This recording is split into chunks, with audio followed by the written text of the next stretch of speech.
Hi, Rap Critic here. Let's talk about Pitbull. So how do you talk about a rapper who has nothing to say?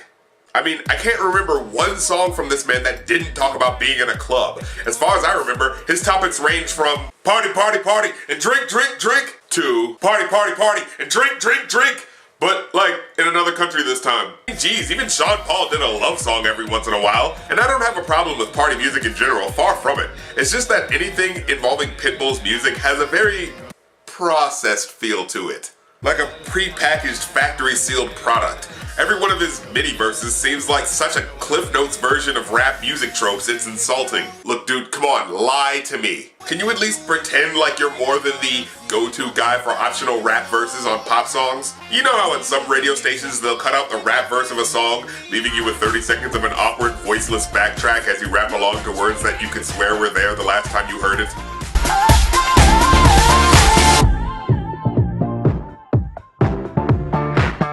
Yeah, because apparently there's still a large amount of people out there who just can't stand the thought of rappers in popular music.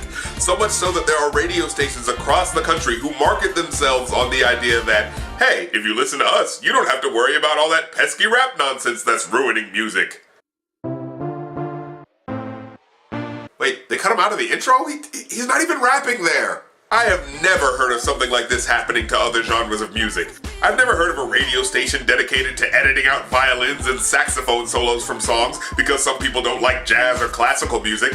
In fact, I've never heard of a rap station that prides itself on cutting pop singers out of rap songs. But when it comes to rappers on pop songs, people are still saying, get that damn talky noise out of my ear, so much so that you can bank your radio station's appeal on that sentiment alone?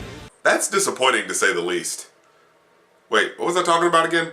Oh yeah, Pitbull. Sorry, I got distracted by something that's interesting. But yeah, Pitbull to me always ends up sounding like a guest artist on his own music most of the time. In fact, I'm surprised no radio station's gotten confused and accidentally cut the rap verses out of his own songs.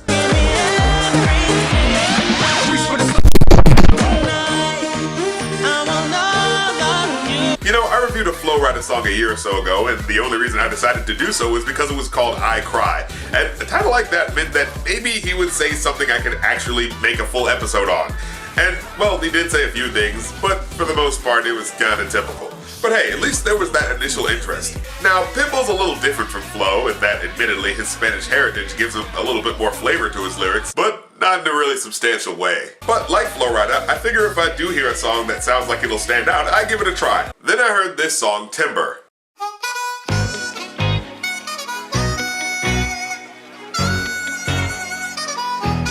Well, that's certainly different. A country western rap song from a guy from Cuba and a woman who was obviously raised in Nashville, Tennessee. Oh, well, she doesn't sound like it. And neither does this song anymore. Really, the harmonica is the only thing keeping the country theme together. And yeah, the sample comes from a 70s blues song, but look at the video. I think you know what they're going for. It's going down. I'm yelling timber. You better move. I will say, that's a relatively witty, catchy first lyric. Unfortunately, I wouldn't say it's strong enough to build a whole song around, but given how generic the rest of the chorus is, it leads me to believe that that first lyric was the only reason this song was made. Like they were thinking, hey guys, how's this? It's going down like someone shouted timber. I get it because trees go down when you shout that, and we could have a harmonica on it and make it sound really bluesy and country because, you know, rednecks, lumberjacks, it's the same thing, am I right? Am I right? No, really, am I right? Let's make a night. Or a song. You won't remember. Okay, let's stop wasting time. Let's get to Pitbull. So, basically, let's waste more time. The bigger they are, the harder they fall. Okay, that's not a bad opener. Continuing with the trees/party metaphor, and that the bigger the tree or the bigger the party, the more intensely hard it's gonna go down. That's okay. This biggity boy's a diggity dog. Also, I like the callback to the 90s with Das EFX's placement of iggity in between words. Which is fitting because it pays homage to the hip-hop tradition that, even back in the 90s, rappers could get famous off of spinning a bunch of unimportant nonsense. Seriously, listen to They Want Effects and tell me that it was some grand statement about the human condition. My thigh bones connected to my knee bone, my knee bones connected to my party, ha ha ha. No pork sausages, mom. Ooh, I'm steaming. I go neat. My feet I-N-G-O-O. You do the hokey pokey, you turn yourself around, hun. So dun dun dun dun dun dun. I'm pretty sure these guys just got high and tried to reference everything from their childhood as quickly as possible. Huh. I wonder if these dudes ever went on to write for Family Guy. I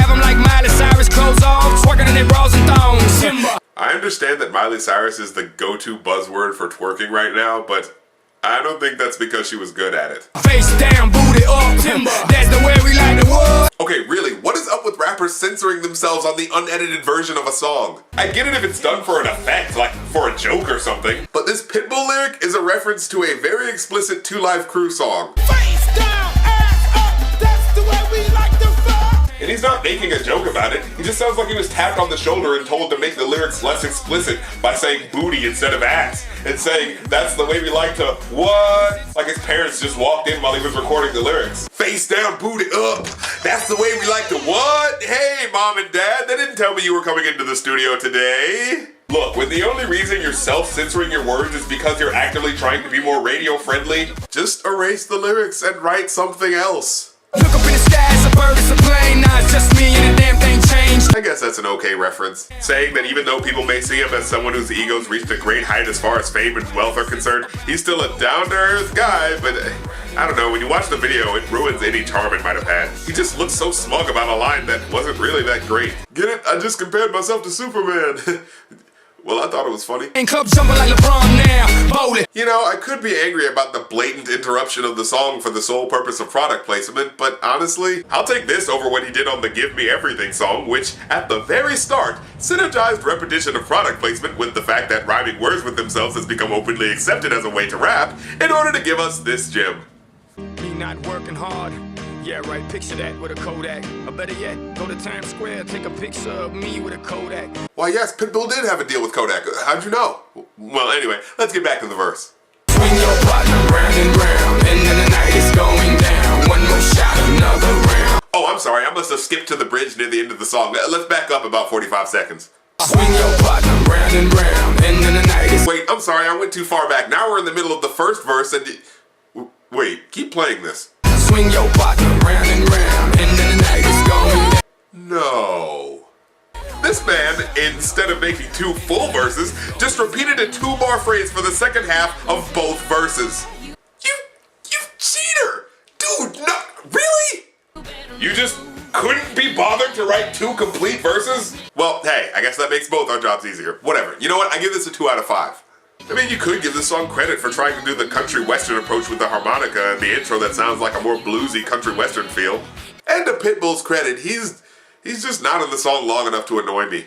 His mannerisms are there, but they're mostly tolerable. Well, except for the just repeat one phrase to substitute as the second half of the verse thing. It's so obviously jarring to hear, because to my ear, it truly feels like he ran out of things to say and just plugged in the bridge that was supposed to go at the end to make up for the unfinished verses.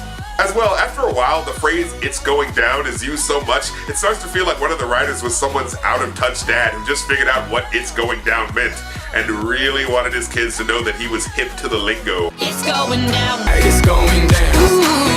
It's going down. It's going It's down. going down. 'Cause it's about to go down. After a while, it starts to feel forced, like they're trying to make it popular, or people just started saying it and they're trying to make it the new YOLO or something, but it doesn't have enough personality or catchiness to do so. Well, whatever. I'm the Rap Critic. You don't have to like my opinion, but I don't have to like your song.